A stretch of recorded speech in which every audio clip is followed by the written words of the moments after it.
দেখোসটা camera দেখলে কিছু কাকা একটু মাথাটা সরান না। আমি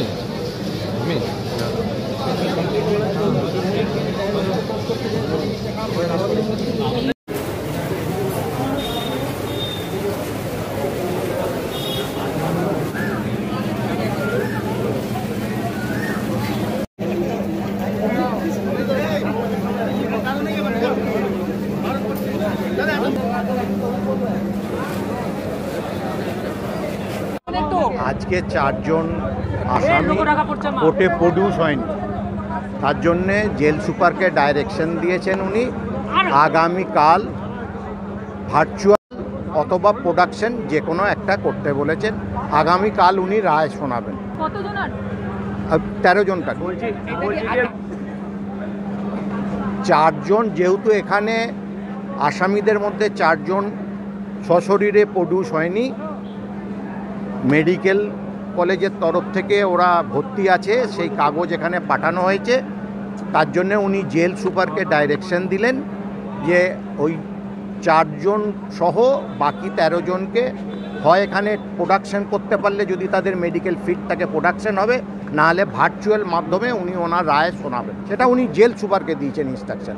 হ্যাঁ, জেল সুপারকে দিয়েছেন মেডিকেলের কি পজিশন জেনে যদি প্রোডাকশন করতে পারেন প্রোডাকশন হবে, নাহলে ভার্চুয়াল মাধ্যমে অ্যারেঞ্জমেন্ট। কালকে, আগামীকাল। চিকিৎসকরা যদি অনুমতি না দেন তাহলে সেক্ষেত্রে কি হবে? সেটা কোর্টের বিবেচ্য বিষয়, কোর্ট সেটা বুঝবেন কোন দিকে কি করা যাবে। অভিযুক্ত পক্ষের আইনজীবী ছিলেন? হ্যাঁ, অবশ্যই। আপনার নাম? আমার নাম বিশ্বজিৎ দাস। আজকে জাজমেন্ট প্রোনাউন্স করার কথা ছিল, মানে দোষী সাব্যস্ত তো কালকে হয়ে গেছিলো। আজকে কতদিন কি হবে না হবে সেটা আজকে অর্ডার ছিল, কিন্তু আজকে এখানে দেখা যাচ্ছে যে 15 জনের মধ্যে কালকে যে সবাই জানেন যে 15 জনকার মধ্যে 13 জনকে দোষী সাব্যস্ত করা হয়েছিল, 2 জনকে ছেড়ে দেওয়া হয়েছিল। ওই 13 জনকার মধ্যে আজকে 4 জন আসতে পারেননি, তাদের শারীরিক অবস্থা খারাপ, সেই জন্য তারা হসপিটালাইজড হয়ে আছেন। সেই 4 জন আসতে পারেননি বলে কোর্ট অর্ডার দিলেন, জেলারকে অর্ডার দিলেন যে কালকে তুমি আইদার প্রডিউস করবে অর ভিসি হবে, ভিডিও কনফারেন্স কিংবা প্রডিউস। এবার জেলারের কাছে অর্ডার যাবে, জেলার অর্ডার যাওয়ার পরে জেলার এবারে কী করবেন সেটা ওনার ব্যাপার, উনি কোর্টকে জানাবেন, উনি কোর্টের অর্ডারকে উনি মানবেন, তারপরে উনি যা করবেন সেটা কোর্ট আবার দেখবেন যে কী। এবার কোর্ট যদি স্যাটিসফাইড হন কোর্ট নেক্সট অর্ডার দেবেন, মানে যা হওয়ার কালকে হবে। যা হওয়ার কালকে হবে। ওনাদের শারীরিক অসুস্থতার জন্য মেডিকেল পেপার দিয়েছে, হ্যাঁ, এবং ওখান থেকে রিপোর্ট এসেছে যে আজকে প্রডিউস করা গেল না, দে আর অ্যাডমিটেড ইন দ্য BMCH। আমার নাম হরিদাস মুখার্জি, আমি এই কেসের সরকারি আইনজীবী।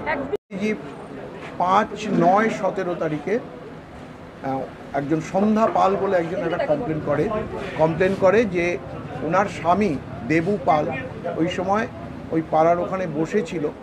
সেই সময় বেশ কিছু লোকজন এসে ওনার স্বামীকে প্রচণ্ডভাবে মারধর করে এবং ওনার স্বামীর চোখে গুরুতর জখম হয়, এবং এই হিসেবে 15 জনের নাম করেছিল এবং বলেছিল আরও অনেকজন আছে যাদের আমরা চিনিও না জানিও না। এই কমপ্লেনটা লজ হয়েছিল পরের দিন 6-9-17-তে, এবং তার বেসিসে কেস স্টার্ট হয় এবং পরবর্তীকালে প্রত্যেকে জামিন পায়। জামিন পাওয়ার পরে ট্রায়াল চলছিল।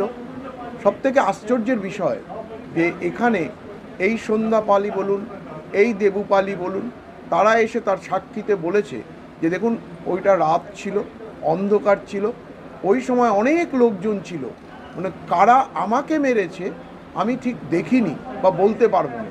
মানে যতজন সাক্ষী দিয়েছে তারা কেউই বলতে পারেনি যে ওই দিন এই ঘটনার সময় কারা ছিল এবং কারা ওই দেবুপালকে মারধর করেছিল। ফলে আমাদের আইনের ভাষায় মানে আমরা যেটা বলি প্র্যাকটিক্যালি এটা নো এভিডেন্স, অর্থাৎ কোনো এভিডেন্সই কোর্টের সামনে ডাইরেক্টলি এলো না যেখান থেকে কেউ বলল যে এই যে 15 জন ট্রায়াল ফেস করছে তারা কেউ এই ঘটনার মধ্যে যুক্ত বা তারা কোনো অ্যাক্ট করেছে বা তারা মারধর করেছে বা তাদের দ্বারা উনি জখম হয়েছে।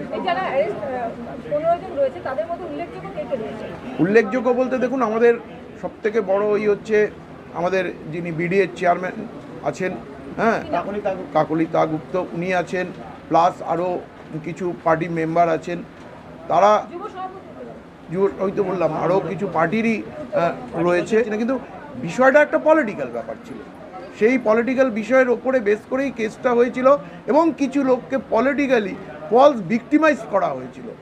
বুঝতেই পারছেন, তা নাহলে এখানে বলছে প্রচুর লোক ছিল, কিন্তু সেই লোকগুলো কারা তারা বলতে পারেনি।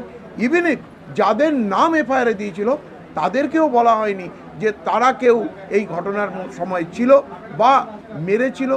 ভিকটিম নিজেও বলেনি যে আমাকে কে মেরেছে, বা ওনার ওয়াইফ যিনি এফআইআর করেছেন তিনিও বলতে পারেননি যে কে মেরেছেন। ফলে যা হওয়ার তাই হয়েছে। এবং এই ঘটনায় যে একটা মানে বাইরে থেকে কোনো কেউ হয়তো এফআইআর নোট করে দিয়ে গিয়েছিল, বলেছিল, এটা থেকেই প্রমাণ হয়। কারণ যে কমপ্লেন করেছে সে নিজে যখন কারোর নাম বলতে পারছে না, তাহলে একটা ঘটনা ঘটেছে, সেই সময় থানায় এসে এফআইআর করেছে, প্রচুর লোকজন ছিল, ন্যাচারালি এটা কেউ হয়তো এফআইআরের মধ্যে কারোর নাম ইনসার্ট করেছে।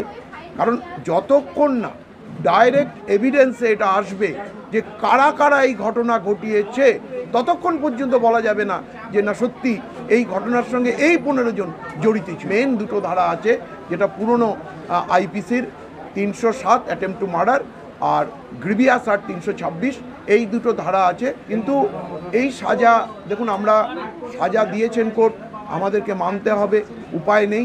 কিন্তু আমরা মনে করি যে এই সাজা টিকবে না এবং আমরা অনারেবল কোর্টে এর মানে খুব কুইক রিলিফ পাবো।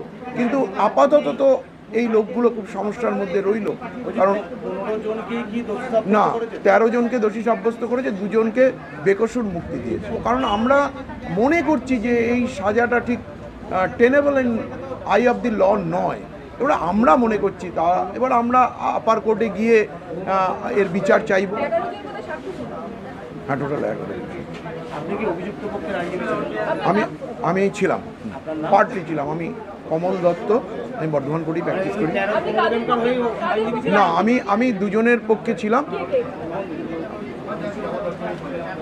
ছিল তারা হচ্ছে সঞ্জীব প্রসাদ আর শেখ মুক্তার। আসছে দিদি, আসছে।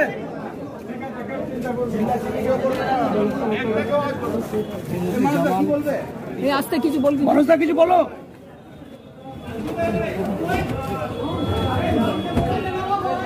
পেছো না মাথাটা।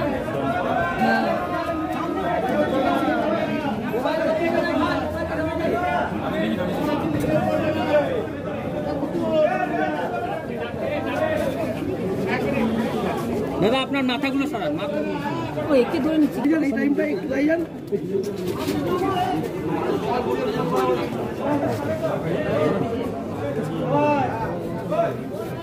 এই তুই একটু মোবাইলটা ঢোকা না রে ভাই।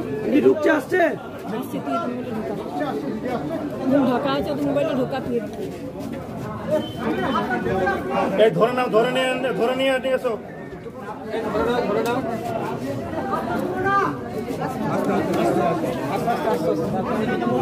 কাকুলিদি কিছু বলবেন? কাকুলিদি কিছু বলবেন? কাকুলিদি জামাল ভাই কিছু বল, জামাল ভাই কিছু বলবেন? কে উঠবেন? আমাদের স্পট আছে।